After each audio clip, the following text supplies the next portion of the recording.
Howdy, howdy. How's everybody doing today? Doing great, my brother. How you doing? Doing good, doing good. Oh, As you guys good to see, see we are here with, over to the side here. This is not, Travis. This is H-Town.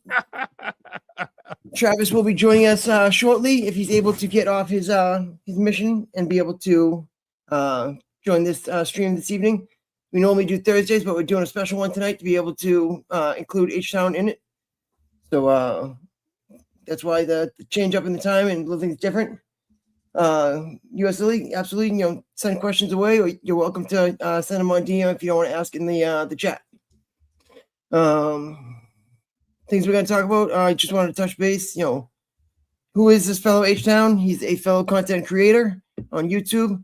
I was able to, jump into his stream several weeks back, able to learn about who he was and, what he puts out there for information to the veteran community, and really respected that and wanted to be able to have him on our stream. And fortunately, he was able to get me on his stream first. So that was really nice to be able to, share what Hellfish Haven does and what WAR's about to his crowd. And then as well, to now have him in return on our stream to be able to, share a little bit of his life and a little bit of, how he's come from, Desert Storm to be a veterans advocate these days. yes. So H-Town, feel free to, add anything that I've missed in there. Nah, you didn't miss anything. Tell me what, anything you want me to talk about. Let me know about my background or anything. Let me know. Yeah, if you just want to give like a little, rundown, branch of service, what you did, what brought you to, be working on the behalf of other veterans, making sure that we've got everything, that we deserve. Okay, so I joined the military back in 1988. I joined the Army, U.S. Army. I'm from Houston, Texas. And when I say Houston, I'm not talking about a suburb of Houston. I'm from Houston. I live 5 minutes from downtown. And I joined the military. I was thinking about going to college, but I said, I don't have much money.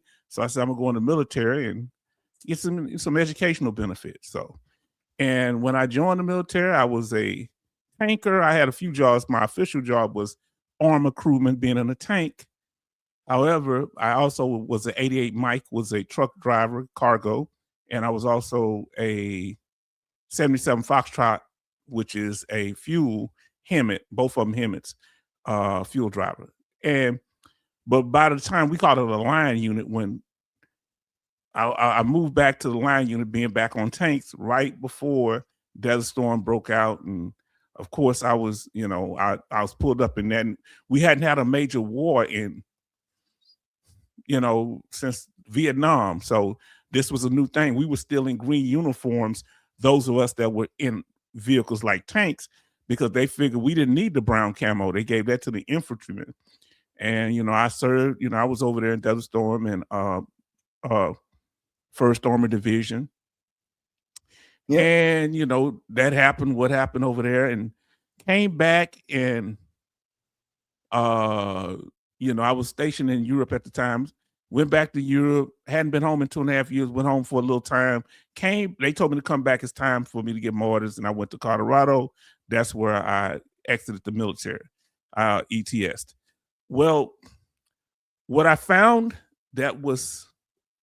I moved to Virginia. I didn't come back home to Texas. I wanted to go to school, and I went to school in Virginia. What I found to be very difficult was being a veteran trying to find a job. Because, we have to let them know, show our DD214. Well, whenever I would show that I was a veteran, they wouldn't give me a job. So I had to stop telling them, which I don't know if that's legal or not, but I stopped telling them, and I got jobs. And, I had asked someone, and he said he had the same difficulty. So I don't know what the stigma was, with us being in the military. Maybe there was a stigma. And so fast forward to finish school, taught school a while. And then, I moved back home once I finished school. I went to graduate school down here in Texas because they have a Hazelwood ACA program where you could go to school. So 6 years after being in Virginia, finishing college, I came down here, went to graduate school. I didn't finish. So when I came down here, it was very interesting that how they had a lot of stuff about veteran benefits, and it was like I have to give the Vietnam veterans a very thank you, because down here around, I came back in 1998, they started kind of coming into groups together like for therapy, and as a result they start collaborating about benefits. And so many of them, and it was more of them than it was of us, that because when you're younger you usually don't go to no Yeah, you're not thinking about that. thinking about that. So I didn't think about it. I didn't even know we had a Houston VA into 1999. It's been here for 78, 100 years. I never knew it until I had to go over there for some reason. I don't know. Oh, my grandmother said it was something different about me, and she had my uncle take me over there. So I'm over here. I'm doing this group. They tell me about benefits. I said I had tried before, and we were actually supporting each other outside just the therapy for mental health, and we were supporting each other. Well, what I found they had a group, and it was pretty good, but I found it to be, and I helped several veterans with their benefits, but I found it to be difficult helping people because I'm regimented about handling the business, and some people are not as regimented. They want to just tell, they want me to walk them through everything. So I helped several veterans get their benefits, several get their 100%.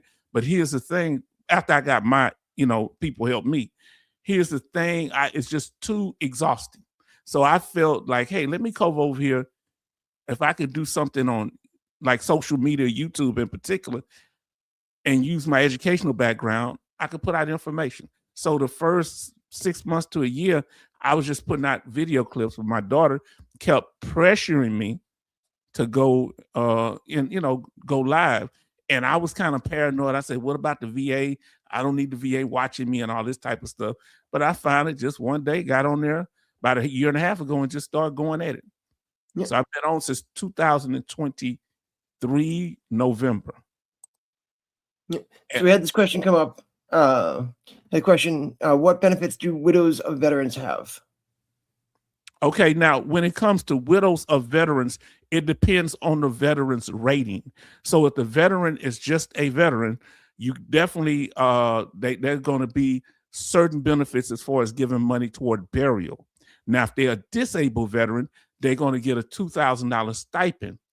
And if let's say they're between 0 and 90%, okay? If they're between 0 and 90%, and the veteran had an open claim, the spouse can be substituted.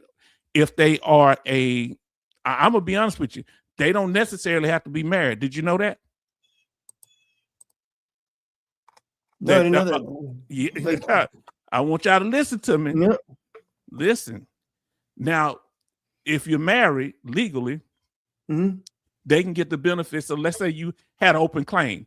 The family member, the dependent children, dependent parents, and specifically the dependent spouse can be substituted into the claim. If let's say they win, all you will get is the back pay. They call it they have a name for it, begin with an S. I forget what they call it, but it's what's one in the back pay. Huh? The survivor benefits. Yeah, now it's a name they have for it. I forgot what they called it. It's a little fancy name. Now, however, and then you get, those type of benefits. Now, if they receive 100% post after they pass away, and the claim is won, and yes, you can be substituted into the claim, and in addition to that, not only be substituted into the claim, if the claim is denied, you can appeal it. But you can only use the evidence that the veteran have. And you may be able to use also the death certificate. Here's the thing. Here's the thing. This is very important to understand that it's two different things. Widows, that if you pass away, if a veteran passes away and the spouse, let's just use the spouse for an example, and the spouse, the veteran was 100%, for 10 years, or the veterans died of a service-connected condition, that could be from 0 to 100%. If it's service-connected, they will get what they call DIC death benefits. Okay, what is called death indemnity, something like that, but it's DIC death benefits. And so they will get that. Now, here's the thing. We talked about 0 to 90%. If the veteran was 100%, so I want you to see the two differences. Being substituted into the claim is separate than getting the benefits if they died of a service-connected disability and the spouse qualified. You got to ask for both of those separately. Okay? Substitute into the claim is one thing. Getting the benefits of a survivor or widow, a qualifying dependent is different. And if they're 100% permanent total, they're going to get the CHAMP VA health care for them for the rest, pretty much till they get older, the spouse. And the children get it up to a certain age. And they also going to get CHAMP VA, Chapter 35 educational benefits, and of course the stipend. No, they do not get the whole check of the veteran. They don't. If a veteran's 100%, you're only going to get about $1,600 a month. Now she asked, what if the veteran passed away before it was granted? You say if the veteran passed away before it was granted? Yeah, if the veteran passed away before it was granted, that's how it would work. If it's 0 to 90%, if it's 0 to 90% and the veteran passes away, you're just going to get the back pay. If only the only thing would be different if what they passed away from was the service-connected disability. Okay, so if they passed away of that, it don't matter what percentage. They don't have, ain't no wait time on that. They can get it right then, but they have to pass away from that condition, or the condition caused, or the ailment was related to condition. So let's say you passed away of high blood pressure, it caused a stroke or something like that. So as long as so that's why you need a copy of the death certificate. And if you can show that the service-connected condition caused it or was a contributing factor, you need to make sure you get that death certificate and you can push that. But if the veteran passes away, you saying with a claim open, you saying? Lily, what was status? Was the claim still open for to be granted?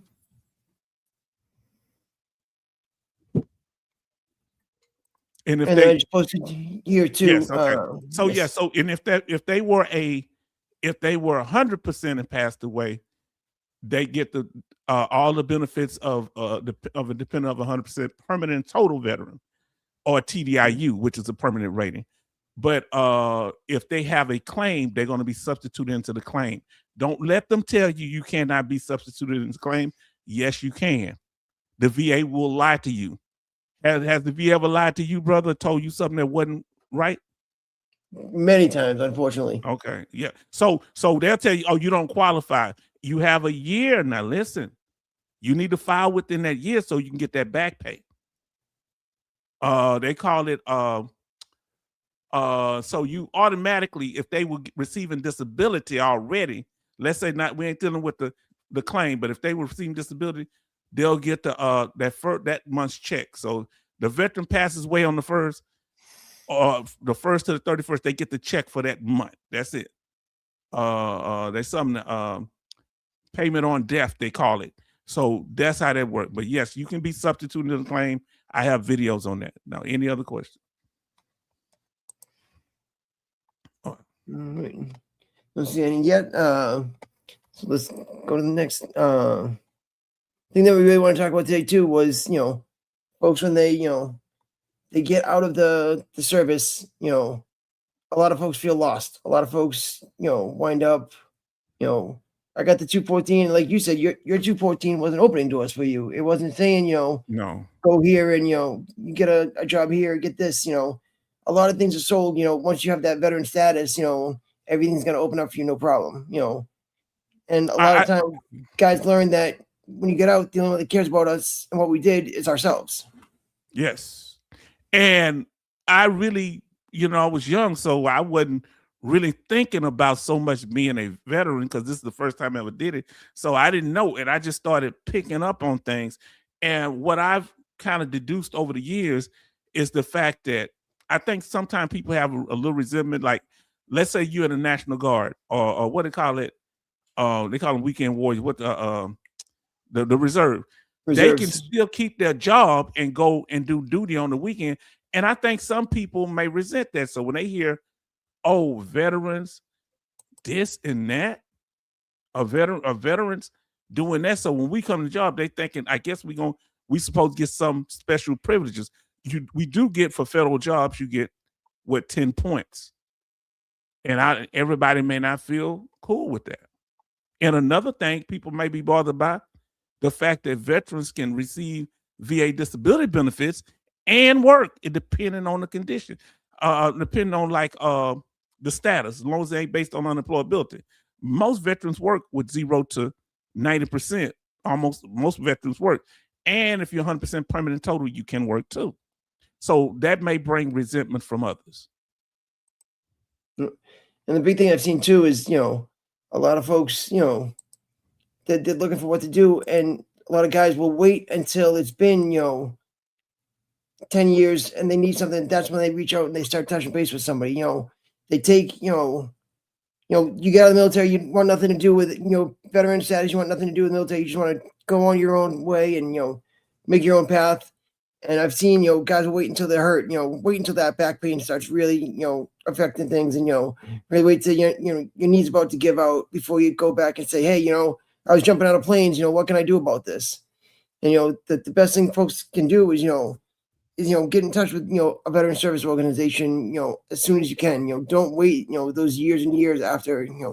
Make sure, when you get out, you have that, time window that the VA gives you, that, you can cover, anything that happens to you right as soon as you get out. So, take advantage of that. Sign up for the VA when you are upon your discharge. Go get claims evaluated immediately instead of having to wait. Go back and get, those letters from other friends that were with you and things like that. What holds the most weight is your medical record now. Things that you've done and gone and seen, on the aid stations, or, on the, the military treatment facilities. Those things, those records, get a copy of them before you even get out if you can. And, bring that with you and, hold that dearly, because that's going to be your ticket to, the VA afterwards. Yeah, so basically what happens, sometimes many of us get out the military, we want nothing to do with the federal government after being in such a, I guess, restrictive control environment. And our first experiences, unfortunately, is usually with the VA, the VHA, the VA hospital. So many of us may get turned off going to the VA hospital, and so the last, like you say, but that's when we realize we go there when we really need to. And if it's the case, it's something related to our military service, we probably have to go over to the VBA, the Veteran Benefit Administration. But here's the problem. They don't have no step-by-step guide on what to do. If you don't get help from a VSO or somebody helping you, back then when I was coming through, there was no online stuff to help you with benefits, like that. Not even 2010. It wasn't really nothing up to then. So that started coming later with the younger veterans, y'all coming, and y'all more tech savvy with computers. So I think, yes, don't quit because you got denied. Please don't quit because you got denied. Go ahead, brother. So you song around H-Town vet, Northside Mikey G. Hope you both having a good time. Good day so far. Hello, H-Town family. Yes, indeed. And I want to say to our brother, if he's still here, to the Salty Old Marine, peace, brother. We glad you in here. We thank y'all. Any question? Shout out to our sister too here. Now say Brown Lady. I remember you. That's my sister Gwen. Love to you. Go ahead, brother. And so I showed you a page the other day that we had shared. We'd gone over, and it's seen that this page has a lot of great information. The page is a little dated. There are some links that are dead on it, so I'm going to forewarn folks. As we share this information, some of it may be dead links. Make sure that stuff is up to date as you're using it. But this, the amount of information that this person went out and and sourced is absolutely incredible. So I'm going to do a share screen. Yes, it is. And I'm going to show you guys this page, and we're going to go over some of the things from this. See, this is important, family, because I'm going to tell you something.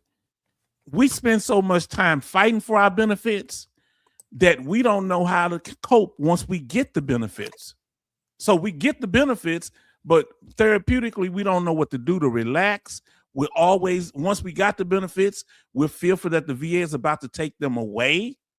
So we need, the information you showed here is really good, showing how to relax and do things and reach out to other vets. Go ahead, brother. Yeah. So here you see on the page, this Operation We Are Here. If you go to operationwearehere.com, they have got a whole lot of information for folks. If you want to help the military community, what their mission is, resources here you see, everything is broken down into sections. You know, veteran and spouse, businesses, you can click down here. Yes, indeed. See, that's what I'm talking about. Please go. Now, what's the link? What if they were to put something into the search? What would they put in there to look it up? operationwearehere.com. This is this website. Okay. And then for today, you know, there's so many topics that we click on here, but for today specifically, I want to come down here to recreation opportunities, retreats, vacations, free. And we're going to be clicking free. Absolutely. And now a lot of folks, know about, the different benefits that are out there, and, you see, what we have, but this has a whole list of things. Some folks may know about, being able to go to Shades of Green, be able to use that. Folks know about, Busch Gardens. I mean, that's one of the first things I see here. I didn't know about Busch Gardens. Now you say Shades of Green's in Florida, right? Yep. And tell them about that Shades of Green. Is that Pensacola or Jacksonville? It's right outside of Disney. It's actually on the Disney resort, like on the park's grounds. And you can get some type of military discount. And tell them people have weddings there and stuff. Is that correct? Yep. And the Order of Merit goes, active duty, Purple Heart, retired, veteran status. So if you book far enough in ahead, you'll be able to use the services best. Now, is that for 100% veterans with the ID card also? It is for everybody. So any veteran can use it. Oh, any veteran. That's wonderful. Yeah. And so have you ever used it before, brother? I have not used it, but I had a soldier that when he went home on R&R used it. So that used to be one of the top criterias that, soldiers on, R&R for their 2 weeks. And he was able to take him and his family down there, and, half the price of what a resort normally would cost for, adults, 2 adults and 3 kids to be able to go to Disney for a week. He was able to get that for half. Okay. And then right here, you can see here too, free retreats, opportunities, military veterans, their families. These are all free admission. You got Balboa Park in San Diego, Busch Gardens. Oh, whoa. I didn't know about all that. Yeah. All of these right here, all free. So you're saying traveling to, and you don't have to be a resident of the state to use it? Correct. Did you come upon this because this person put this all in one place? Yes. So I'd seen some things like the Busch Gardens thing I'd seen before, and I'd seen advertised on other military programs, but the information that this woman has put together here on her site has just opened up to so many more things that are out there. Now look, if y'all got any places y'all know in y'all area or throughout the country, put them in the chat, places that you can go and you get benefits if you know of, in addition to this. Now, you actually brought it up the other time we were talking. Remember, tell them about that access card where you can go to all federal, what do you call it, federal parks. Yeah, give me 1 second. I want to grab the actual card to show folks. So I'm going to jump off camera for 1 second. I'll be here. I'm gonna tell more lies. I'm gonna talk about you when you leave. Go ahead. I'm smiling your face though. I'm gonna talk about entertain the folks. Thank you, John. Now listen. So U.S. Army Grunt says that it's about Busch Gardens is located in Tampa, Florida, not Jacksonville. Okay, so Busch Gardens is in I didn't know they had a Bush Gardens. I knew there was one in Virginia. Did not know about that in Williamsburg, Virginia. Now, I want to see what our brother Charlton is saying here. He said, you guys are young. I'm over 65 and on Social Security retirement. I am VA disabled. People confuse SSDI with VA disability. Yes, there's a big difference between the two, family, okay? Veteran family, you got to understand something. When it comes to VA disability, it's through the Department of Veteran Affairs, and it works in segments. You can be partially disabled, 0 and 10% increments, 10, 20, all the way up to 100%. With Social Security, either you're totally disabled or not. And just because you qualify for one, don't mean you qualify for the other. Now, they can't help you, but these are two separate agencies with different qualifications and requirements. Now, listen what Betty says. Agree, I thought it was in Virginia. Yeah, there's one. So apparently there's more than one. Like Six Flags, they had several Six Flags here. They had several Six Flags.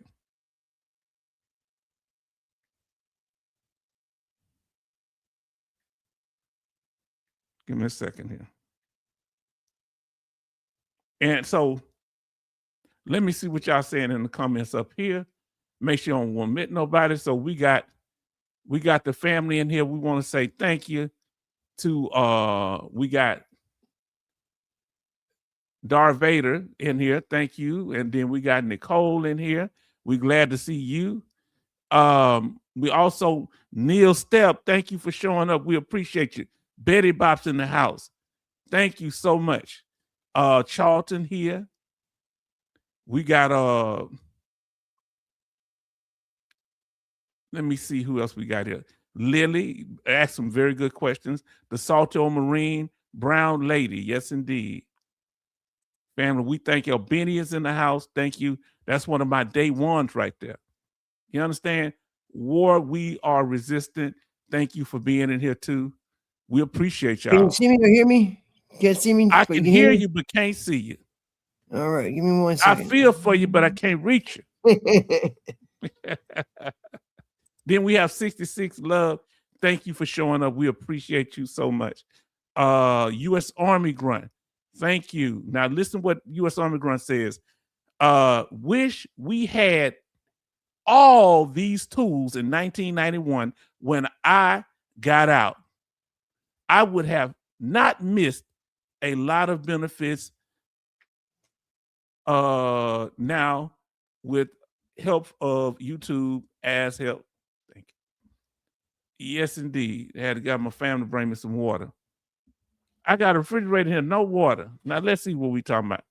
We got family. Let's go and get them likes up. If you haven't done so far, hit them likes. We want y'all to do that. We thank you for being here. We appreciate you. Now listen what Neil Stepp says. PGA Hope introduced golf to veterans and active duty military to enhance their physical, mental, and social and emotional well-being. They have something that I remember. Which sister used to do this here? I forget which sister used to tell us about. I think it was Bionic Woman. They got a program up in the, I want to say Dallas, Fort Worth area, where you can go there when veterans have issues that you can work together. And some of these programs actually help you get your benefits. Yes, indeed. Can y'all think of anything else? And you're right, U.S. Underground. I wish they had programs like this. I really wish they would have.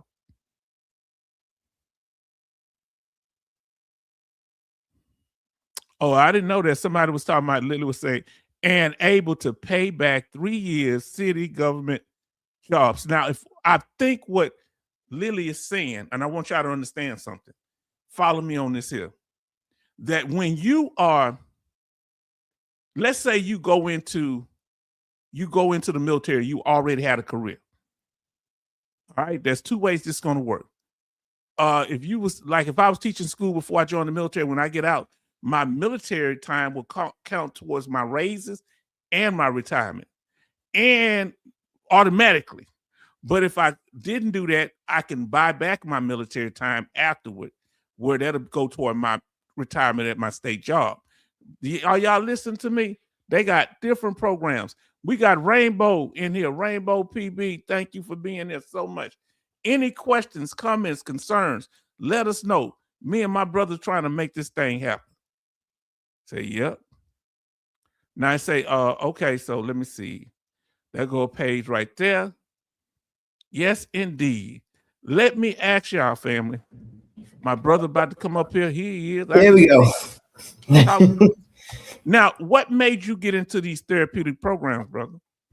So what I saw while I was happening with the legacy organizations, as I like to call them, the legions, the VFWs, MVets, Marine Corps League, your local organizations that tend to, have a small local following, but their primary concerns have seemed to change from helping veterans and community to being a bar.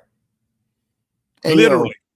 Yeah. So they literally, are focusing more on the canteen than they are the operation of the community. And, after going through the seats of the Legion, starting as a junior vice commander, senior vice, becoming the commander for 3 years, and then, seeing what it would take to, to make changes in the building, and, talking to the committee, and then, talking with the trustees, getting stuff voted down. It was, it was disheartening to see that, we had a building that the bar was in the basement, and in the basement, there's only a urinal.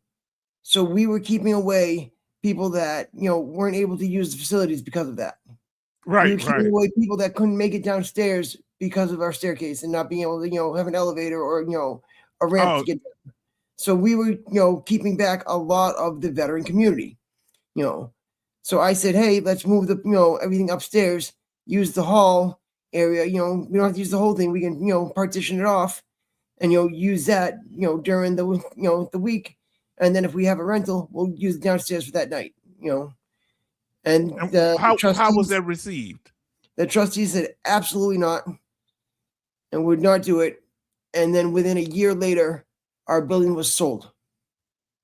Now, let me ask you, did they give a reason why they wouldn't do it? They said they wouldn't do it because that wouldn't allow people to be able to have, events, or they wouldn't be able to, promote the, because renting the hall is, more favorable to raise money than it is, the bar. So they thought that, we were going to be competing, having the bar, having the bar upstairs for the members to be able to come in and utilize. And they didn't understand that there's more than just a bar that people are coming to see, that if folks came in, if we have the pool table going, and we have, a pinball machine, and we've got, a Buck Hunter video game and different things like that folks can come in and engage with and be able to spend that time with their fellow veterans in the community, that is, is worth it in itself to have the space open. So you were trying to bring a fresh, young perspective on how to deal with these things. And do you think they ever made the connection? Did anybody ever come back and say, you know what, Mike, you're right. I wish we would have listened to you. Nope, they literally, it was after the building was sold. They said, we should have gone with, different ideas instead of, staying in our ways, because they, like I said, we lost a spot for veterans to be able to go. Veterans now do not have that location where they're able to, to meet up and be together with other veterans. Do you think that this is going to be a domino effect, more and more legions as they age, and it's going to get older and older, and as veterans pass away, are the younger veterans going to be coming into these facilities, these VSOs and American Legions halls and things like that? Oh, it's absolutely going to be, a snowball effect that happens. You see it, all over the place where, organizations are closing. We even, like the post I was a part of in Somerville, Massachusetts, they sold their parking lot to be able to be redeveloped into, condos. And so now there are these, giant luxury condos that are there that used to be the parking lot. And the VFW was actually in the basement of a bank. So the VFW, the bar was downstairs, and then they had the hall, which was, on one side of the building, and the bank was on the other side of the building. And so, sold the parking lot, got this brand new, $2 million building built. They decided to put the canteen upstairs because they wanted to have the hall downstairs. They put an elevator in so they could get, older veterans in, and, made all this stuff nice. But they haven't made the changes to the organization itself, to the members, to the, doing things that will bring the next generation of vets in. Like tonight, I'm wearing a shirt for Team Red, White, and Blue. They're an organization that meets up together and they do events, whether it's, a 5K or, the obstacle challenges. They go and do different, physical activities. And then they also will do social events too. And it's like, you need to be able to work with organizations like that to be able to say, hey, down in Dallas, we've got Team Red, White, and Blue Dallas. Why don't they come and meet at the local post, once a month, do a run out of here. And afterwards they can come and hang out and, the folks in that organization can talk to the folks in this organization and, build up that camaraderie between the two and see what happens. So you saying make it more where the veterans more active than passive sitting around drinking at a bar. Do you feel like a lot of these places are centered around drinking alcohol? Absolutely. And I've seen a lot of posts that are more willing to help the local drunk than they are the local vet. Because they see the guy that sits in the stool over the guy that, sits at home and is a paper member. They see the guy in the stool as a more favorable face. And love to Raider HQ coming through. Thank you very much. Now, brother, this is the gap. Okay, the gap is, and you've taught me so much dealing with this. The gap is the disconnect. Where do you think the biggest disconnect is between? Is it between the Vietnam veterans and the Gulf War veterans, the first Gulf War, or is the first Gulf War and Vietnam kind of lumped together, and the second Gulf War people really separated socially or in the way we think? What do you think the biggest gap is? I think the GWAT vets really, pushed further beyond, that post 9/11, veteran class. I think they really, have pushed things differently. We grew up in a digital world. We grew up, doing things differently. That's why I think things like, having a place where guys can go to a gaming lounge and, and play on an Xbox together would be, having a poker night, and, things like that. If you're going to do one, we should at least be trying the other and, see what we can do. And, being able to have veterans connect from home, because sometimes for whatever reason, a veteran, may be isolating, but they're still a vet and they still need to be reached out to for, for outreach and for, different events. And, if we can connect them to the post virtually, it's the same as if they're coming in and, sitting at the bar to me. Well, I want to ask you this here. Is there a fear of losing control? Meaning the people the older we get set in our ways. So when some youngster come, we talking about, you just got here a few days ago. When you was in diapers, I was over here, and I was over there on this base, and I was fighting over here. Do you think there is closed ears, or is it people just fear change? What do you think the problem is? Oh, I think it's, is giving up that banner, is waiting to pass it on to the next gen. We had a commander up in that Somerville post. He wanted to see through the transition of being commander and, getting in the newspapers and everything for, getting the new post established and, getting all this. And, he would also, anytime a new member came into the post, he would put himself as the recruiter. And all of a sudden he's getting all these awards and stuff at the national conventions for being a top recruiter, because anybody that came into the post and joined, he just put himself as their recruiter. And it was like, and then when it came time for us to vote him out, we had a good push of, we wanted a younger guy. We wanted a Desert Storm and GWAT veteran to, to be the next commander. And, this gentleman was a Vietnam veteran, and he actually called up guys, had them fly in from all over the country to come sit and vote so he would be able to stay commander. Okay. family, y'all don't get mad at me. One of the reasons I kind of stopped doing the organization over at the VA was I had issues with some Vietnam veterans, not all. That I'm just gonna be honest. Can we talk here, brother? I'll take the heat of something else, but listen, many of them are cool, and some of the best people helped me with my benefits. Some were stuck in their ways. They did not feel like nothing needed to change. We talked about going online and doing stuff online. They wasn't for it. Some of the people that were kind of in charge, and this tends to be an issue. They're not thinking about the long game. Okay, you save yourself. Huh? What the Bible say? What does it profit a man to gain the whole world but lose his soul? So you got to position, but how is there going to be a proper transition for the next generation? No, I'm worried about me and what I got. Okay. But I will say, though, the first person on that flight line to shake my hand when I came home was a Vietnam veteran. They did make sure that we did not have that same return home that they did. They ensured that. So I will give them credit every day of my life for that, for, coming home, getting off that plane and having a Vietnam veteran shake my hand and say, welcome home. And that was one of the greatest experiences I ever had.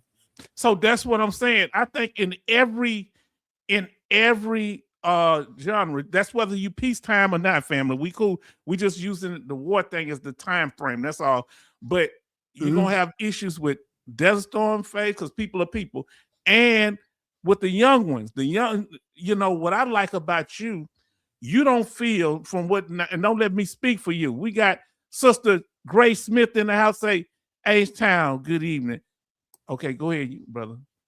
No, I was just saying, in my post, several things, fear of the next generation, fear of being forgotten, generational change, and how we deal with things. Older vets, have no respect for youngers and vice versa. So what we did, one thing we did right, and I'm gonna let you finish. You have something to say. Yep, go ahead. So what we did when veterans were in a part of our group, now that's one thing we did do. We took pictures of them and we took group pictures together because Vietnam veterans were exposed to a lot of chemicals. So it's a lot of them, while I was there, had started passing away. And I was touched one time. One of them, I forget my brother's name was Gonzalez, Vietnam veteran. He passed away. His daughters didn't know exactly where he went to the VA hospital to meet us, but they was out in the hallway when he passed away with flyers say, "Hey, do you know my father?" Because my father said this place helped him and touched his life. And we brought his daughters up there, and they talked, and we talked to them, and people, blessed and gave financial blessings, and they didn't ask for nothing. But this is very important that we bridge the gap between the generations. I don't even know if we thought about doing that. I think us talking about this is the first time, and you motivated me to do this. You because I didn't think. I thought about video games because I play them. But Vietnam veterans, that's like something totally foreign, and they want something that brings people together, but because they think it from their mind, their time, and they have no games like that. But we need to bridge the gap with all of us, I think, and I think you got a point. What you said, bro? Go ahead. And definitely, looking at that, you got that, the gaming, even when you look at a young veteran coming home, having their family and having to choose spending time between your little ones and spending time with your fellow veterans, that's a decision folks got to make, and that's where these organizations should be doing things. Like in North Attleboro, we do a coffee and camaraderie event where we have we got video games set up, we have card games, board games, and veterans will bring their kids out there, and the kids will play together, playing a couple rounds on video games. They'll play, Knock 'em Sock 'em Robots. They'll play all the different games that we have there. And they enjoy the time together. Well, the fathers and the mothers are able to, chat with one another and say what's going on, what's the latest, I can share, the different things, a new app that the VA's got going on, or a new program that's out there. Able to share the stuff and say, hey, this is what's happening, this is what you need to know about. Now, Rainbow says something now.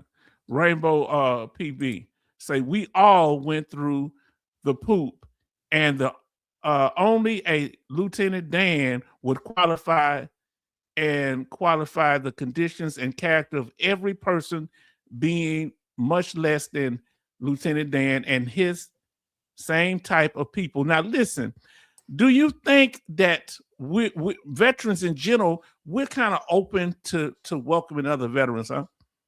Do you think we kind of closed off kind of to ourselves? I think for the most part, veterans are open, but there are a small group of these, the veteran bros that, still want to have the pissing contest as if they're still in the service, and, they think their shit don't stink and want to say, hey, we want to, say, this is what I did, this is what I did, this is how cool I was, this is the stuff the Army issued me, this is what I got, it's like, guess what? We're all in the same place now, it didn't get you anywhere different than it got me. We're all on the other side of that piece of paper. So, yes. And see, we don't do, Betty brings up a key point. But you got somebody here, Scarlet Mind, showing love to you. Hey, Scarlet, how are you? Welcome. Yes, indeed. Say, just stop by to hit the like and say hi. Much love. Now, Betty says a key thing, and this is an issue I asked you when you were live on my broadcast. I asked you about what about a family dinner night and now. First she said, what about women veterans? What about that one right two above that? What about women veterans? It was about two above that. A lot of like organizations and stuff. My ex-wife was joint military with me, and the first time we went to some organizations, they asked her if she was going to join the auxiliary, and it was like, they automatically typecasted her, not saying, that she was going to be, a VFW member, where she had already qualified being in Afghanistan and Iraq. They asked her if she wanted to be part of the auxiliary, and like her hometown had given her an auxiliary membership when she came home from Afghanistan. And it was like, tell us the difference. What's an auxiliary? Because I'm not as familiar with the. So auxiliary would be the spouse, would be the, they're not the veteran themselves. So they automatically associated, female not being the veteran, and that's bullshit. Yeah, I agree with you. So I came from, military police, which is a co-ed, MOS. So from day one in training, I've had females serving by my side. And, and I won't, drop anything on them because, the stuff that they go through is even worse than, what the men have to endure, because, not only are they doing what they have to do, but they're doing it from a smaller platform and doing it from, more up against them to start. So exactly, being acknowledged as being a veteran or a military member sometimes is an issue. Now, Betty says, what about a family and dinner night, grill night? I feel jealous because my brother here, y'all have stuff that we're not doing down here in Texas. So maybe we can learn from you. What do you think about that? Absolutely. Like I said, a lot of these guys, would bring up, the spaghetti dinners that they used to do, and, the bingo nights or the, karaoke nights and things like that, and these things would still, go over, if you do it the first time and you only get, 50 people to come out through the night, that's a success. If you get 5 people to come out, that's a success, because you've gotten somebody out that previously wouldn't have been at the post or at the organization, Okay. Is it a way to do it? Go ahead. And it's just, it's just reaching it and, putting it out there and finding what your community is into, is what your area of folks like to do. Like you said, my generation, this GWAT generation, doesn't seem to be the drinkers anymore, and that's true across the, civilians or veterans. The amount of people that are drinking is plummeting. So, whether it's, changes in drinking and driving laws, or, changes in, what alcohol costs and what it does, or just folks being like, more health conscious and, knowing what things do to your body, all that, adds in and makes people, not the same as the, previous generations. So we can't keep treating veterans like we did previous generations. Now you brought up a key word, treating, as far as, that's what happens with alcohol. It was used to self-medicate for many years when people did not know how to get treatment. Many of us are getting treatment now. Rainbow said a thing. We're going to get to your other statement, Betty, but Rainbow said something down there. My gunner was female, less than 5 feet total, totally vicious, M2 gunner. To get her to stop when she was in the zone, We had to break the bell. Wow. Yeah, because hey, those you skillful at your job, that's what matters. See, here, my thing is, I don't see a problem with veterans of certain groups getting together. Women veteran ones get together. Veterans in the Marines, or different groups of veterans, whatever it is. But the main thing, we should also have a place where we able to unite and come together. What made you be a person that wanted to unify veterans once you got your mind clear on what you wanted to do? What was this thing that you want to reach out? For me, it was just providing that alternate opportunity. Providing that third space.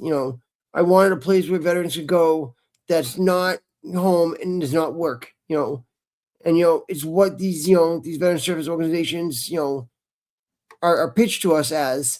But then when you actually physically go to them, it's not that.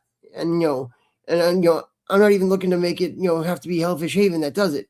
If another organization is more well funded and able to get through the political table of getting something organized, I will absolutely support and back them.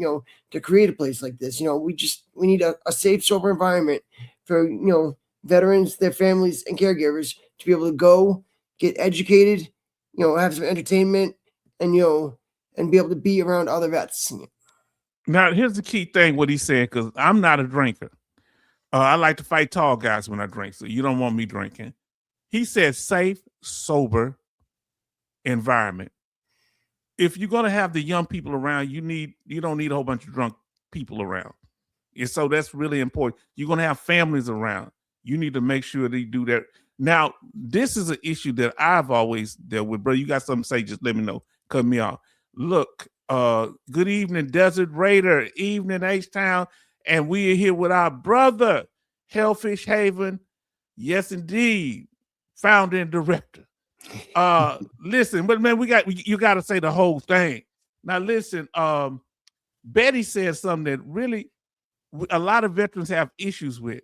If you would have to rate the VHA family on a scale from 1 to 10, what would you give to the veteran healthcare system in your city or state?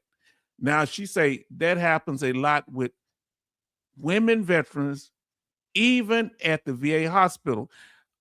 Because some people have good experiences at the VA hospital. I catch anxiety because it's a hit or miss. Brother, I don't know. Do you prefer to go to community care? Do you think the VA hospital, we could have events over there? What would y'all give y'all VA healthcare system in your area? So we're very blessed to have the Boston area up here. We have the doctors that are working over at the the large Mass General, your Harvard, students that trained at these giant universities, and they not need to pay off their student loans, and the best way they're doing that is do a couple years working at the VA. They walk away from those student loans, and they're also gaining the experience that they need for progress their careers. Yes. So we have a good staff rotating through. But like you said, there's a lot of empty rooms in those buildings. There's a lot of stuff that could be opened up and turned into something different, and being able to you've got these veterans that are living at the hospitals. You've got these guys that don't leave the campus, and there is nothing for them. I watched it took almost 2.5 years to turn a big open foyer into a library. Why it took so long? Just the tape, the nonsense. Once they got up and running, now they've got a library, and then you go in, you can grab a book, and drop off books, and folks keep it going, and keep the shelf stacked with different books and literature for folks to be able to use while they're in the hospital. Okay, now U.S. Army Grunt said the VFW and American Legion back in the 1980s and 90s only wanted Vietnam vets, us Cold War vets, or at least me, wasn't welcome since I wasn't a combat vet. Now, brother, how can we deal with this combat vet, non-combat vet thing? If you're a combat veteran, I got love for you, and we have a certain communication, but me personally, you can give your opinion. I'm just speaking me personally. I ain't never seen that as something I can do nothing with other than they asked me to do something, I did it.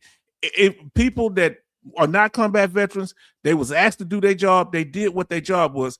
Nobody say, hey, I'm going straight to the combat. You don't have no choice in it. Either they put you in it or not. So do you think it's too much guilt trip on this?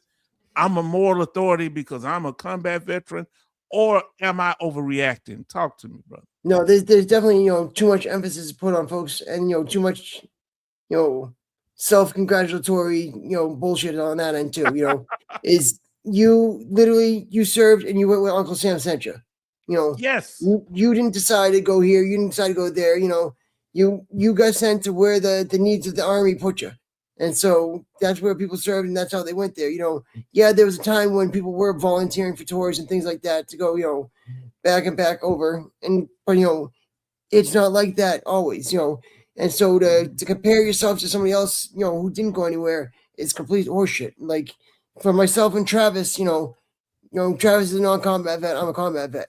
We don't have a battle about it. We are both veterans. We both served our country and answered the call and did what we could do. And now we're still out there fighting for our community, ensuring that we're able to get past, a stigma that's around mental health, and ensure that guys say, hey, something's wrong with me. I got to do something, instead of staying isolating and then possibly hurting themselves. Yeah, let me ask. So, did you do more than one tour? I did. I did 3 tours in Iraq and a tour in Kuwait. Okay, so some people say, "Well, I only did one tour myself." Then I had some saying, "Well, I was infantryman. You was in a tank combat." I mean, what are we doing here? We gonna measure everything? Oh, I wrote with a pen. You wrote with a pencil. Come on, man. Desert Raider say he would rate his. It's right. After he said he would rate his VA healthcare facility 8. And then Jimmy Elmore say, evening folks. He say only had 2 bad folks at the VHA. H-Town says 7. Oh Lord, I'm speaking for myself. Betty would rate it as a 3 in Maryland. And a 3. And then U.S. Army Grunt give theirs a 5. Jimmy Elmore Shreveport a 5. Wow. Now Charlton say the same with Blue Water Navy off Vietnam. They VFW American Legion said they weren't deployed to Vietnam. They were deployed to Vietnam. They were deployed to Vietnam. They were off the coast. They had pilots falling in the water. They would have to get the pilots out. I don't know. Does the VA play a role in this or not? Because benefits is not necessarily based on whether you were in combat or not. It's some injury. And I like what you said earlier. And I want to go back to y'all better, if you're not subscribed to his channel, please subscribe to Hellfish Haven. He said it real clear. It's not just that you have the condition, it's current medical diagnosis, how it's affecting you now. In so many words you said. Benny give his a 2, and then Grace gives hers a 5. Wow. Now, yes, a very rude community care is better for me. What would you rather, brother, if you don't mind saying? Would you rather go to community care, private doctor, or to the VA? So for me, if you had the money. For me, I've done both because, sometimes, things are, set back at a certain amount of time, and you're able to use that community care because of that. So, based on the guidelines that I've given, sometimes, you're like, oh, I've got, 6 months for an appointment, it says I'm supposed to be able to, get something within, 30, 90 days, go ahead and push out the community care. And then also being medically retired, I have TRICARE. So. Oh, look at you with your bad self. Now I'm finally jealous of him. I can't be jealous because he's a combat veteran, but now I found a difference that made me. Now let him know, brother, it ain't your choice. Can your dependents, what let's say, I don't know if you're 100%, but if a veteran is 100% and medically retired, okay, Champ VA or TRICARE, can they get can they choose which one they want? Striker only. Did you hear that? So if you're a military retiree or you get medically retired and you have TRICARE, now the difference with TRICARE is going to be for you and your dependents. Champ VA is you get it when you're 100%. Let's say you retired or medically retired, you end up with 100%. Here's the thing. Once you get that 100%, they won't let you have Champ VA. They only let you have TRICARE, which is kind of good because you can use it too as a veteran. Champ VA only goes to your dependents. So I don't know. Did y'all know that? Let us know. Yes, if you knew that. Ian, if you didn't know that. Now, go ahead, brother. Don't let me run my mouth. But Rainbow PB said something. Combat veterans versus non-combat veterans are a bunch of penisless poop heads trying to be a big you know what by being very confrontational. Now, have you ever had personally running somebody barking the combat thing and just going off about that with you? Have you ever had that issue? Like it should be like Lieutenant Dan say, Lieutenant Colonel Gabe, only combat veterans should get VA disability. Yeah, I've seen it out there. It does exist. And unfortunately, especially on social media, you see it, overemphasized. Because I don't know if folks are playing the part to rage bait folks into engagement, or folks are, just actually meaning, this stuff. Sometimes people on online platforms are playing a part, are being, what do you say, a dickless poopy head to, just to be, that character. They're not actually that in real life, but on social media and on these platforms, that's what gets them the clicks. That's what gets them the views. And that's what gets them either the hate support or the faint support from somebody else that agrees with them. Whoever's paying the pocket is going to be what view they have. Why did you choose not to do anything to get clicks or views? Did you come in with that mindset, or when you notice how certain things, if you fear monger a little bit, or you might did a video that was a serious video, but people was scared because of the topic, and you say, well, I need to make more scary topics. What's your perspective? Because you seem to be wanting me more relaxed and do things that calm veterans down with all of these programs you're talking about. Yeah. So what I want to do is I want to give folks a chance to be a better version of themselves. I don't want to get folks all riled up over, the latest and greatest, scary thing that the VA is going to do. The VA is always going to change. Programs are always going to go against us. Politicians are always going to not like us and use us for, photo ops and then not pass a bill against us. I'll fight those fights on my own, on my social media accounts. I don't need to be blasting it on YouTube and, getting a small amount of followers from that. I just want to have the folks that, are local, the folks that understand the organization, and the folks that are, on the same page, that want to be able to share these, methods of, grounding, of mindfulness, of, being able to work on yourself to be able to get the best care possible. Because, if you're not willing to do it, nobody else is going to help you. Seem like you're doing a lot to bring veterans together, not trying to divide them by gender, not trying to divide them by combat status. Now, Neil says something in New Jersey, because I did not serve during wartime, I do not get civil service preference. I thought you just have to be a service connected or something to get civil service. You don't have to be a combat veteran. I don't know. That's why I was wondering. I didn't, and she said she didn't know that. Emma Attorney say, I would rate my local CBOC. Tell me, what is a CBOC? Y'all know? It's the community-based outpatient clinic. Okay, at 8. I also go to Ann Arbor, Michigan. I want that. That's what AMI said. For more complicated things, I would give Ann Arbor a 9. I find VA healthcare system to be way better than community care. That's interesting. So those C blocks are really nice too, because when you go out there and you have a small VA contingency in the community like that, but sometimes the way that they're aligned is quite odd. Like for me, like when I was living north of Boston, I went to a C block that was in Lynn, but it was attached to Bedford, which was more out towards the center of Mass.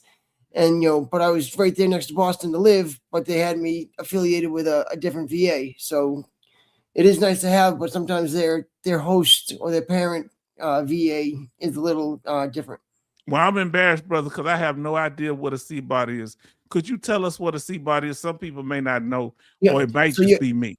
Yeah, so your community-based outpatient clinic, they'll usually have mental health. They'll have a provider there. Your basic your provider who you see for your common things. Your it's a VA clinic. Yeah, so it's a small VA clinic. Is usually one floor, maybe 4 or 5 rooms.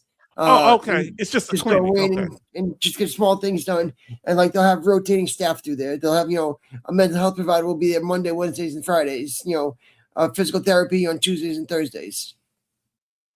Wow.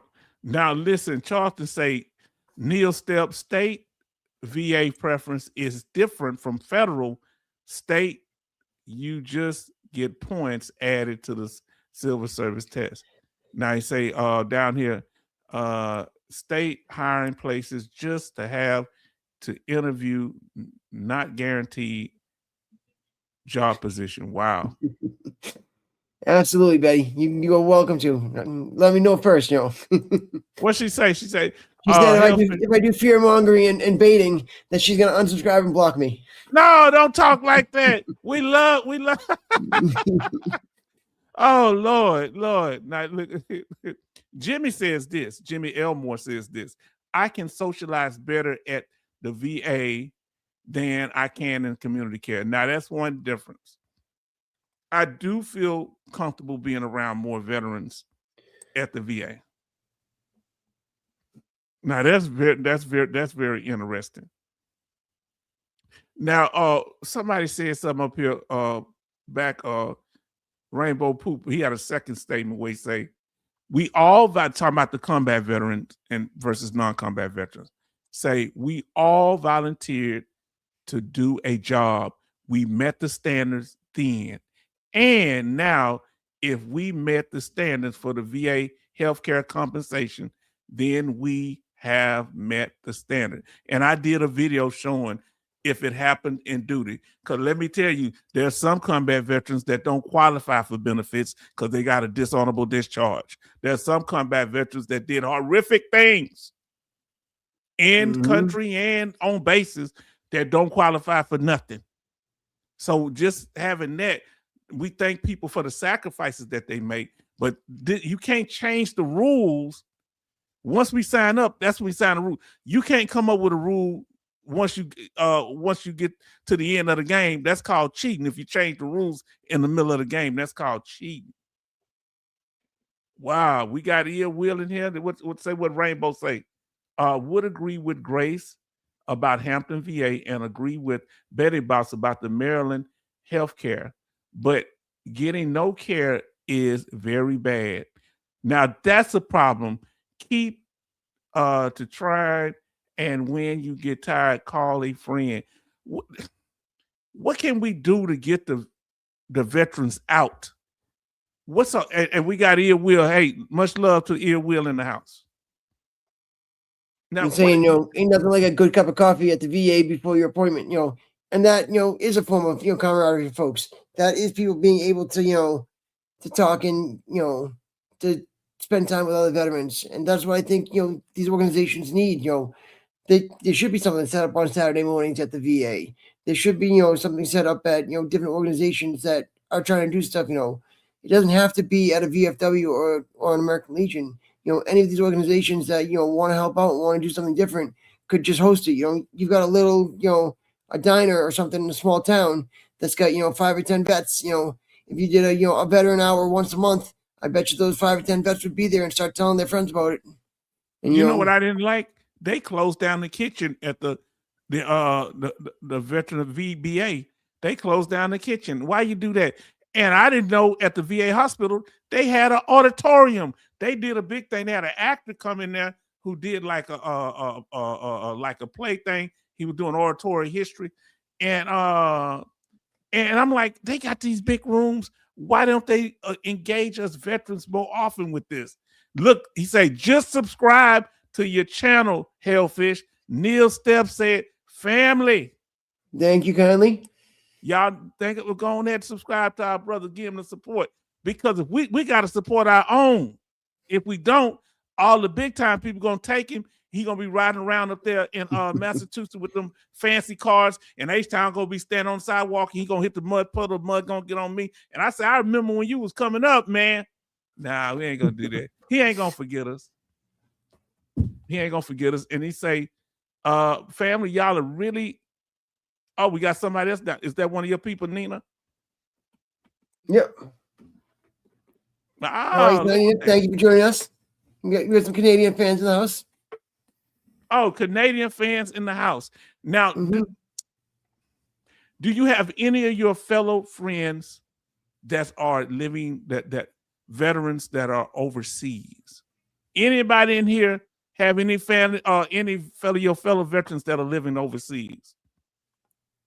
They call expats. Put OS in the chat for overseas, or put overseas, yes. Like expats. Have you ever thought about doing that? I have. So my wife is Colombian. Oh, go ahead now. And so she was adopted from Colombia when she was 6 months old. But because she was born in Colombia, she's still considered, to have that right to be able to go back. And looked into it just because I want my daughter to be able to know, her heritage and everything about, who she is. She's, half American, half Colombian. I want her to know everything that is to do, with both sides. And so as I'm, teaching her different things, and we're teaching her, both English and Spanish, I want her to be able to, possibly go to Colombia one day and see, the country that her mother was born in. And, for that to happen, you look at the different things and you see that, some of these areas have, VA approved facilities that are in these communities that are built of veterans. And, these veterans are, in these other countries set up so that way you can go out there and you can, go to a different place and still, manage your VA, benefits from abroad. Okay. And Ian will say he have friends overseas. Benny has friends overseas. And Rainbow say 2 in the Philippines, 1 in Portugal, 3 in Spain. Now I got I want to, and so also Nina Canadian says, I have a friend in Belgium with NATO. Ooh, she is Afghanistanian vet and serving international role now. And then I said, I would love to live in Spain. Where would y'all love to go to? Say, I just returned stateside in May. I remember, where were you at? That's awesome. If y'all had a place, I would go to Spain. You saying you would go to, is it Brazil? Colombia. Now, let me ask you this here. Have you looked into it? If you ever was to move there, how would your VA healthcare be affected? How would because we talk about the international healthcare program. I did a video on that. How would do you think you'd be good with your benefits? Yeah, for me, it seemed like, I would meet all the requirements, being permanent total and having, things like that, not having to worry about, returning for, physicals and things like that. But, I'm also looking that, they do have coordinated care in these areas. They do have a working establishment where if I need something, say, as I get older and I need things for, say for a shower, I need a handle or, handicap accessibility, things like that to be able to, work for that's available and out there.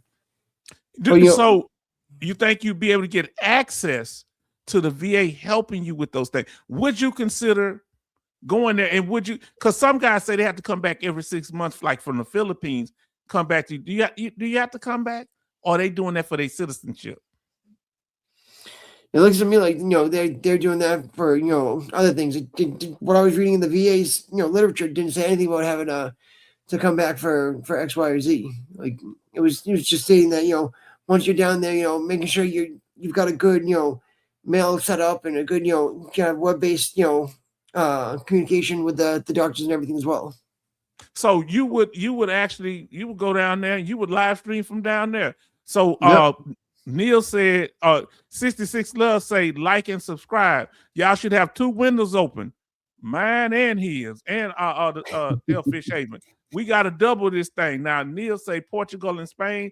Jimmy Elmore say I would go to the Philippines. Betty say England and the Philippines. Ia Will says the Philippines. And Benny says the Philippines. Now, what is PI? Is that the Philippines? What is that? Like and subscribe, family. Like and subscribe. Go click open 2 windows. We got to make sure we boost this algorithm, getting it going. Brother, if what would be the reason that you would stay here? What if you were having the option to go and it would be a good deal for you and your family to go there?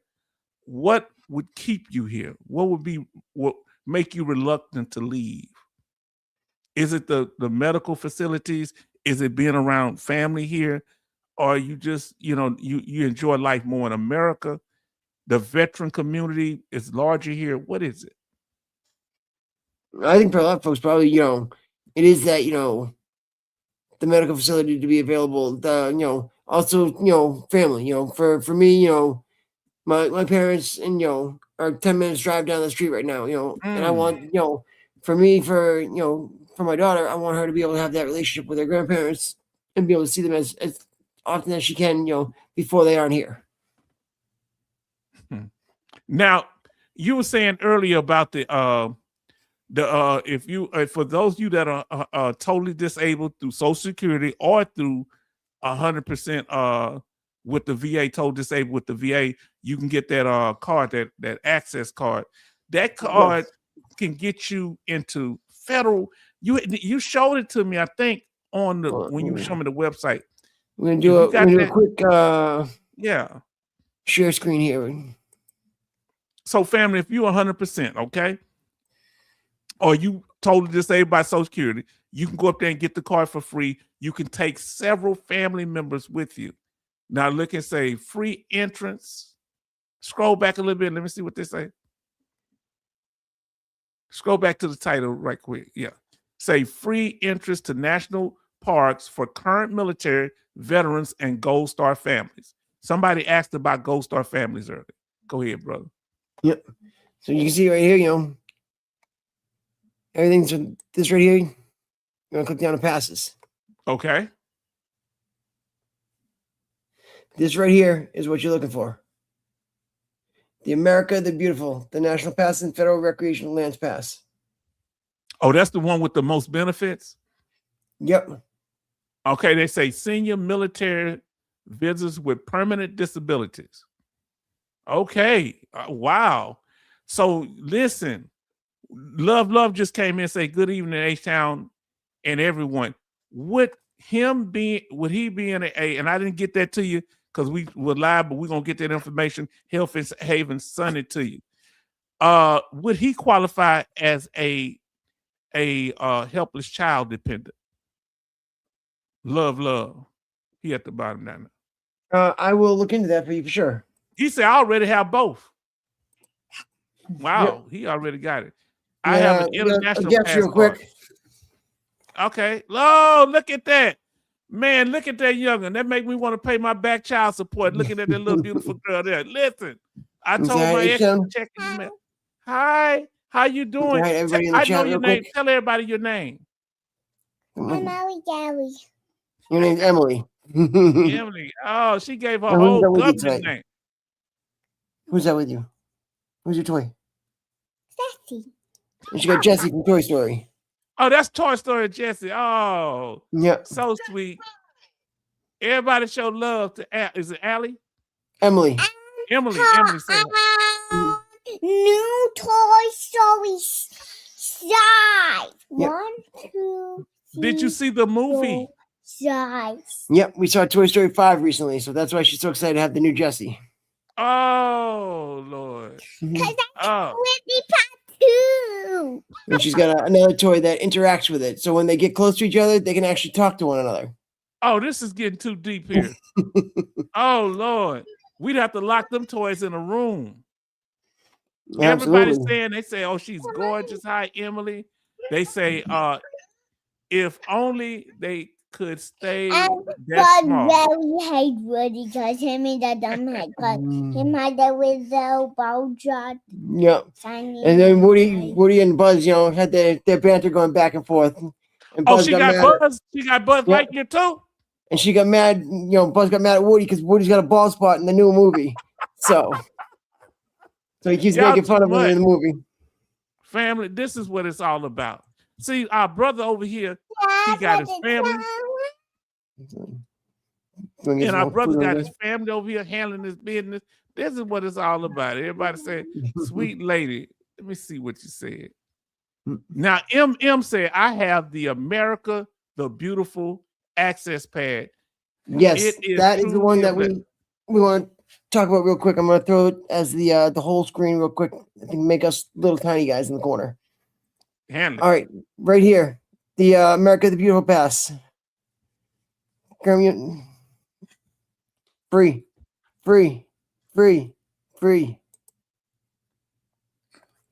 So if you're military dependent, you get this pass for free. You get that lifetime pass, gold family members and veterans, free. That And access pass, you Go ahead. permanently disabled, free. So that's This like right if here. you're Social Security, you can get it with Social Security if you're totally disabled. Yes, go ahead. Yep. And what does that mean that you can go to what? You can go to all of these places Are and you be able to talking go about through the parks. Let me see if they got a list here. like Yellowstone National Park? Any park that is run by the National Parks and Federal Recreation Lands. Did y'all hear that?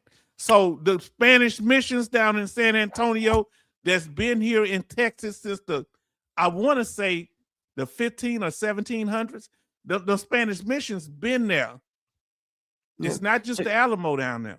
So you get one vehicle and 4 persons to go National Park Services, U.S. Fish and Wildlife Services, U.S. Forest Services, Bureau of Land Management, Bureau of Reclamation, and U.S. Army Corps of Engineers facilities.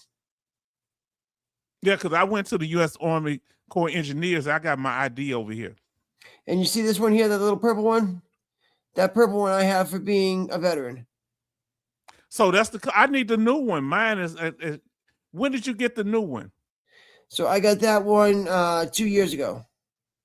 Okay, so I hadn't got one in over 12, 13 years. I need to get a new. Why sales show a price? That price is not actually, that's for other people, right? This is for folks that don't meet the criteria. As I said, if you're just a U.S. citizen resident, this is how much it would cost. Non-U.S. residents. Wow, $250. Now, do your dependents get waived, or can I take, let's say I took a family member that's not a dependent or a friend. I got up to 4 people, or 4 they have people. to be. Well, if you're in one vehicle, you get up to 4 people to go with you. So is that going to be, I'm going to be included as the 4th Yes, person? you're part of that. So it's you plus 3. Okay, so if you went your family and let's say you had 5 kids, hello. All right, Emily's gonna be going. What? Go get him, Buzz Lightyear away. Wow, family, this is great here. Now look, if you got your gonna show you national Buzz park real quick. look, you got. I like Buzz. Yeah. I like it. Oh, they're gonna start talking. Now, I didn't know that. There might be a wedding at the end of Toy Story 5. I'm not going to give away any spoilers, though. Oh, okay, we got to watch that. Jimmy said, I have a national pass card. It's okay. We love it. Now, anybody else in here has the national pass card, and do you have one for your state? Now, listen to what Love said. I have the lifetime access pass. Wow.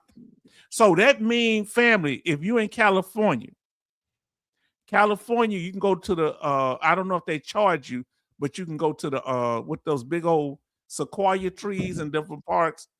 Now, do they have any state parks that you can go to? Do they offer any state benefits for y'all?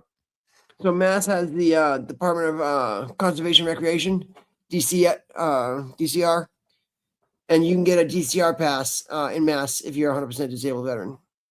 Now, so that's for the state parks? Yep. So that's the state parks. So all your state forests, your things like that. Up in Boston, some of the commons areas are considered state parks. Castle Island, it all falls under the Department of Recreation. And with that, you can go on their website, dcr.ma.org. State, it's like state.ma. So just look up DCR Massachusetts. You can find it. Okay, our brother say you have to be 100% in his state. Talking about you, in my state, you got to be 60% disabled. What's the percentage in y'all state? Let us know the state.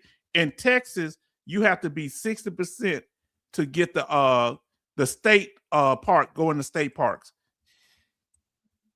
What do you have to do with y'all state parks? Okay, now we say Jimmy said from state is a day pass for state parks. Okay, Love say I have the state park access also. Better say 21 likes and 15 watching, and say both. Wow. Then next time we say 60%, you got to be 60% disabled, and you get your hunting and fishing license too. Grace say Virginia, I have no clue. Find out. Now listen, what I'm amazed that in your state, Massachusetts, you got to be 100%. Now, MM say free camping at all state parks in Ohio for 100% veterans. Now, do I have to be a resident of that state? Let me know. Do I need to bring my award letter, or what do I need to do? What type of documentation if I went to Massachusetts, brother? $6.50 for up to a 2-week reservations for a full hookup site.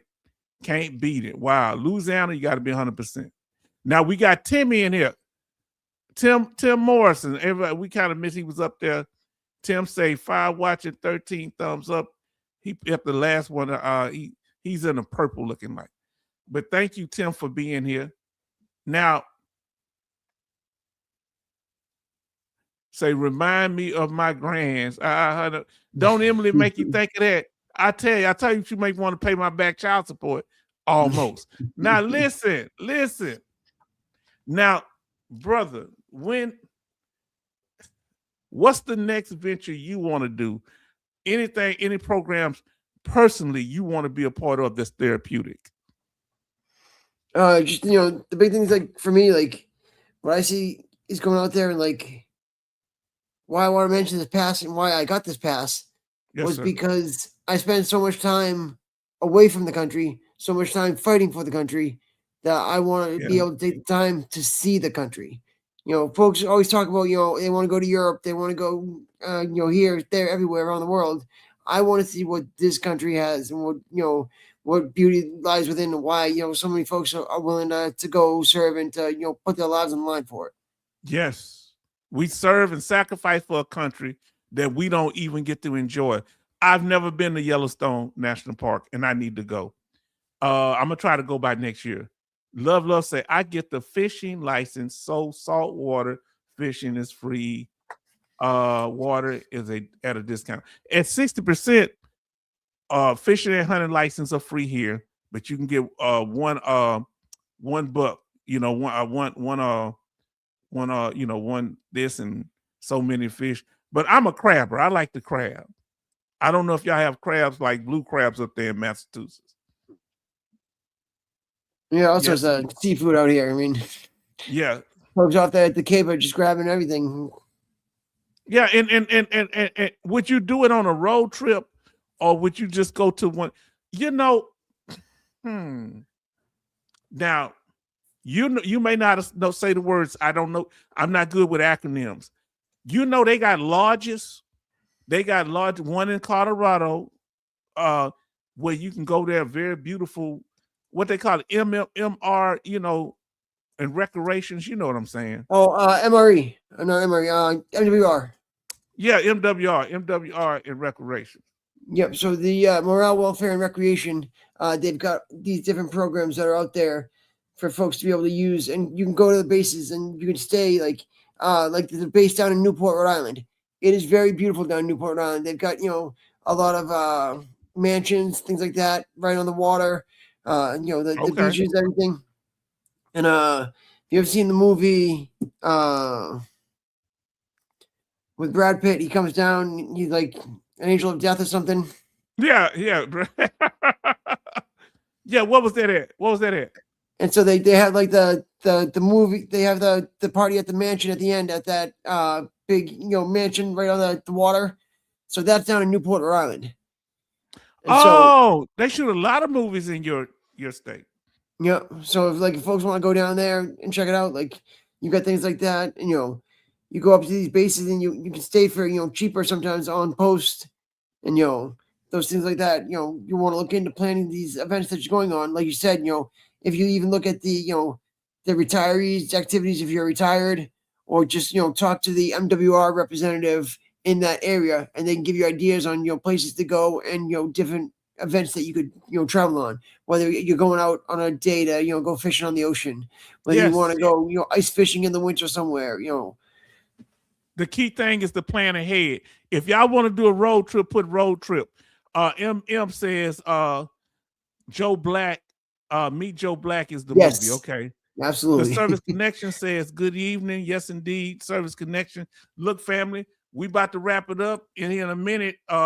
So let any final statements, questions of our brother. We got Hellfish Haven, aka Mike, aka Massachusetts, all that. It's all good. Show love to the Service Connection fam. No. Now he asked you a question, the Service Connection. Are you from Rhode Island? I'm not. I'm actually right on the border. I'm right in southeast Massachusetts, right there, Rentham, Foxborough area.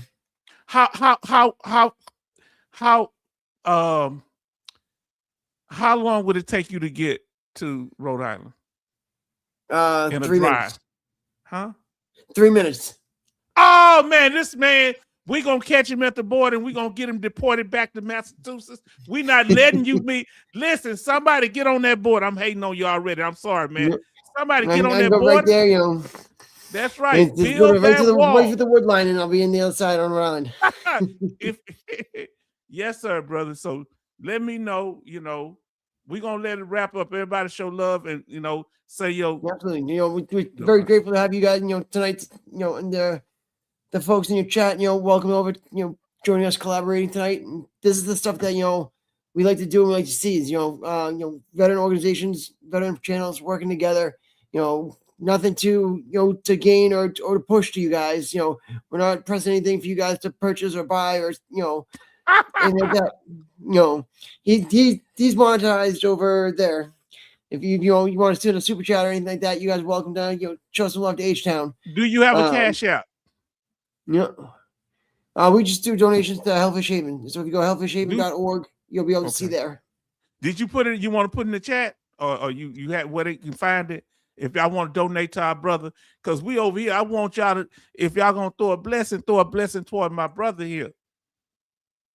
If he got it, he got it. Because this brother's been solid, good people, and so here the two websites at the bottom that we normally run is OscarMikeRadio.com.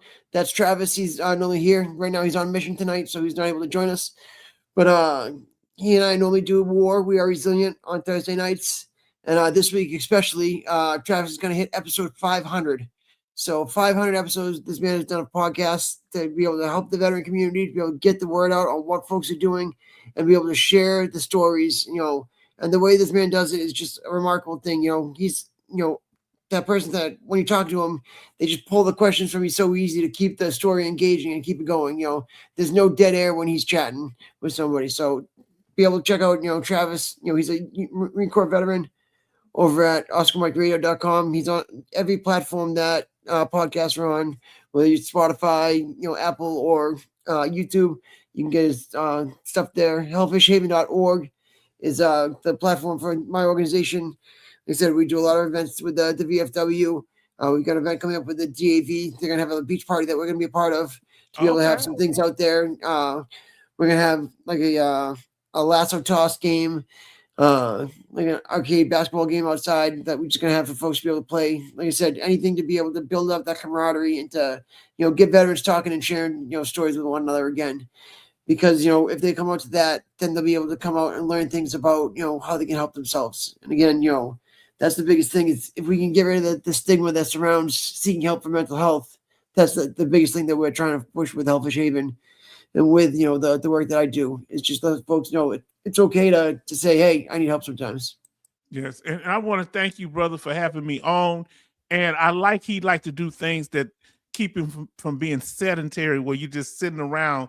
We need to stay active for our health, and we need to engage. And you notice we can sit here and talk because we are veterans. We're not telling you to go to a secret room in order to get this, order to get that. You can get whatever you need right here. Thank you, brother. Absolutely.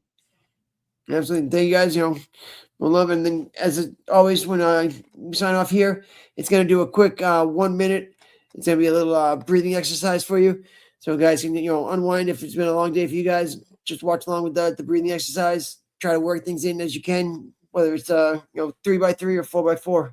Enjoy the night. Thank you again, H-Town. Thank you, brother.